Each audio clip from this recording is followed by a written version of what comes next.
What's up, Recovered on Purpose family? I am so stoked you're here for this week's episode of Guest Saturdays right here on the Recovered on Purpose show. Super excited about our guest today, Kevin Palmieri. Guys, you are in for a treat. Enjoy the show and keep living Recovered on Purpose. The black represents the darkness from which we came. The white represents the light in which we now live. And the red represents the passion it takes to live Recovered on Purpose.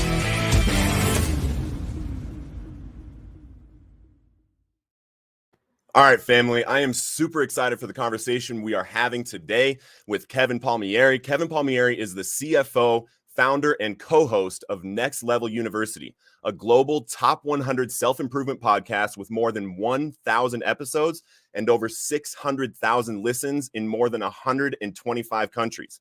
In his mid-20s, Kevin had it all: a beautiful girlfriend, high-paying job, sports car, and dream body. But he still ended up sitting on the edge of a bed contemplating suicide.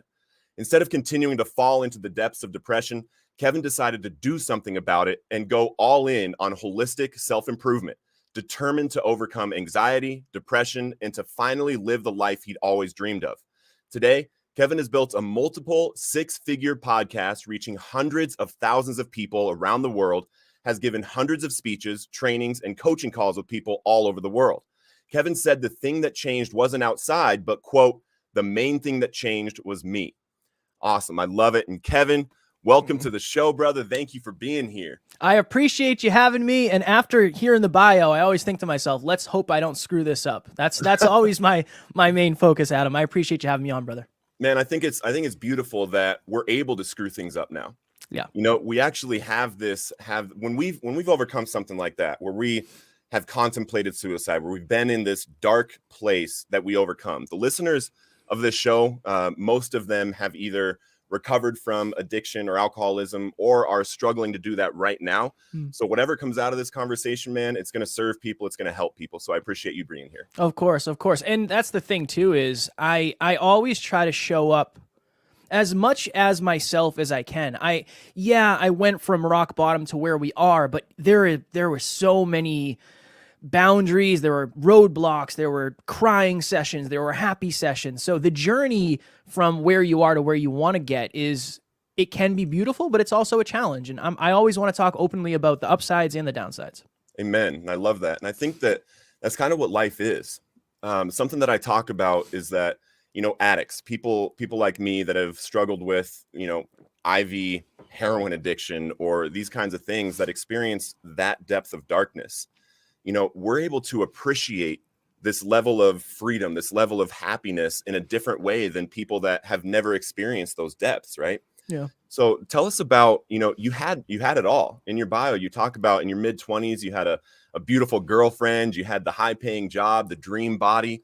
You know, what was going on in your life that made you be sitting on a bed contemplating suicide? Yeah. So when I was 25, I had all the things that Adam just said. I had everything you could want. Sports car. My girlfriend was a model. I had just done a bodybuilding show, so I was quite literally in the best shape of my life. Everything seemed awesome. But my girlfriend came to me one day, Adam, and this is just a representation of how scarce and how insecure I was at that point in my life. She came to me and said, Kev, I want to move across the country from the East Coast to California, and I want to chase my dreams. And I said no. And I gave her a list of reasons why that was a bad idea. Obviously, that was the end of that conversation. A couple of weeks go by and we're distant and I can tell something's wrong. And she comes to me one day and says, hey, I'm leaving. Not only am I going to go to California and chase my dreams, but I'm leaving you because you're not the supportive man that you were in the beginning of this relationship. And that was the right choice. She made the right decision 100%.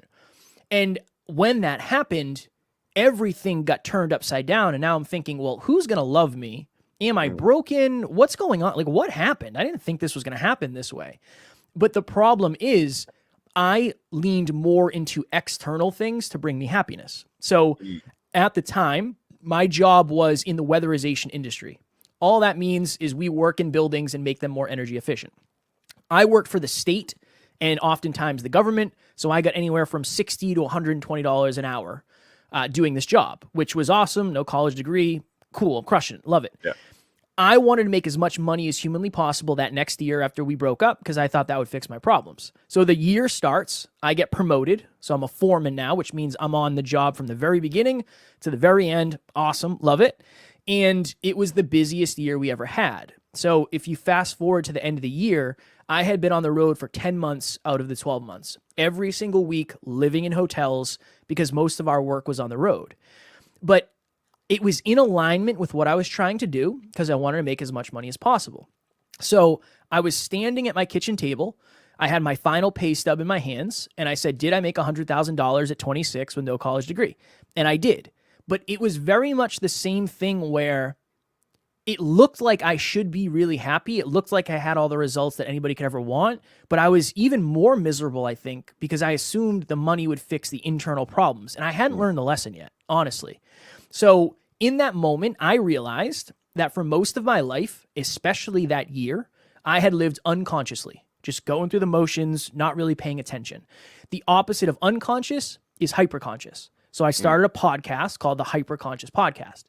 And in the beginning, it was just a passion project. I'm just talking to friends.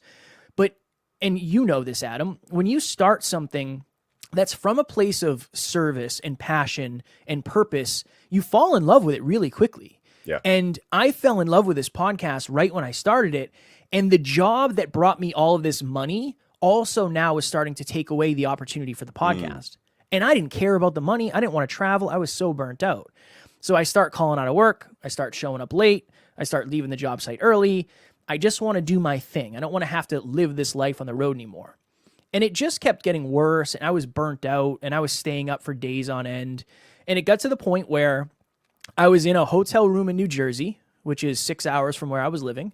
My alarm clock went off at 5:15 in the morning, cold morning, sat up, slid to the edge of the bed, lacing up my work boots. And the best way to explain it is there's 10 televisions on in my head at the same time. Every single one was on a different station. One is saying, you're stuck here forever. You're never going to make this money again. If you do leave, what will your friends think? If you do leave, what will your family think? And if you do leave, do you really think you're going to go crush this podcast thing? And in that moment, I felt that if I was to take my life, I would take my problems with me. I'm very blessed because I have a very good business partner. One of the best men I've ever met. I'm so grateful. At the time, we were friends. I sent him a message. I told him how I was feeling. And he said, Kev, so much has changed with your self-awareness over the last few years, but your environments are all the same. I think you need to change your environment. So I ended up leaving that job 3 or 4 months later and beginning the journey of a very, very broke entrepreneur, doing what he loved from a place of purpose far earlier than profitability. And that was the beginning for me. Yeah. And I remember one time in my recovery, and I appreciate you saying all that because it's not only a lesson that we have to learn, but it's a lesson I hope everybody out there that might not have experienced this yet takes this to heart, because I had this experience also. I was just under 2 years in my recovery. It was September of 2019, and I was making more money than I'd ever made, 6 figures, and had a business with 15 employees. It was going great. Had this new apartment downtown, a brand new motorcycle, car, everything. And then I had that feeling